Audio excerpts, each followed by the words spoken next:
commencer? Tu fais, mais tu fais avec moi. Ah bah ouais. Bah, Elias Benamana. Ok. Est-ce que quand je te dis entreprendre, ça te parle ou pas? Vaguement. Mais vaguement, ouais. Et du coup, comment est-ce que tu le définirais, l'entrepreneuriat? Bah, travailler indépendamment, peut-être. Et ouais, c'est comme ça que je vois pour l'instant, juste. Ok. Avoir sa propre affaire, finalement. C'est ça, voilà. Ses propres responsabilités et genre évoluer tout seul. Ok. Est-ce que tu penses qu'il faut des compétences particulières pour entreprendre? Non, juste se lancer, je pense.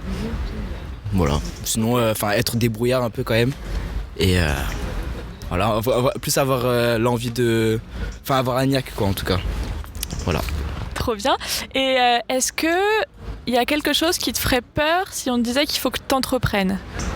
Bah justement, le fait d'être tout seul et de devoir en gros réussir par soi-même et sans...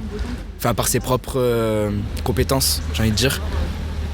Que oui, du coup, l'auto-entrepreneuriat, c'est tout seul sans entreprendre. Du coup, c'est ça qui est un peu difficile, je pense.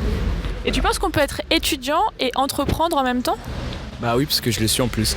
Moi, je suis auto-entrepreneur. Ouais, voilà, du coup, oui.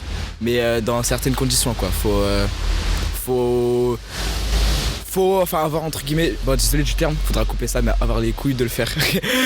Mais du coup, toi, tu fais quoi en termes Je suis professeur de danse. Ok. Donc je suis auto-entrepreneur, mais quand même affilié à une école ou à des structures.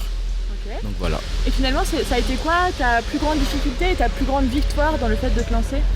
Bah ma victoire c'est de réussir, d'avoir réussi mon année l'année dernière. Et ma plus grande peur, ça a été de me lancer juste. Et après dès que c'était lancé, ça a marché, du coup je suis content. Trop cool. Voilà. Et ça a été quoi le processus finalement pour te lancer? On est venu te chercher, c'est toi qui allais frapper aux portes pour te dire hey, je veux bosser avec vous? Non, du coup on est venu me chercher. C'est quelqu'un qui m'a proposé de devenir professeur dans une école. Puis de fil en aiguille, il y a d'autres structures qui m'ont contacté.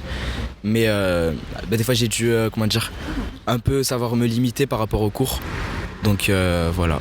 Ok. Et t'as un statut particulier parce que t'es étudiant, du coup ça doit être quand même dur de tout faire en même temps. Dur. Quand on veut, on peut, j'ai envie de dire. Donc c'est dur, mais faut s'accrocher, du coup ça va. Mais sinon non, j'ai pas de statut préférentiel, j'ai envie de dire, entre guillemets. Et tu sais qu'il y a une organisation qui vous aide sur le campus quand vous êtes étudiant et que vous voulez entreprendre? Ah bah non, je savais pas du tout. Et voilà. Ah pépite, ok. Je savais pas du tout. Du coup en fait en ce moment c'est la semaine de l'entrepreneuriat étudiant. Ok. Ça s'appelle Créative et en fait dans le cadre de cette semaine, c'est une semaine nationale, dans le cadre de cette semaine, il y a des événements qui sont proposés par le Pépite à Grenoble.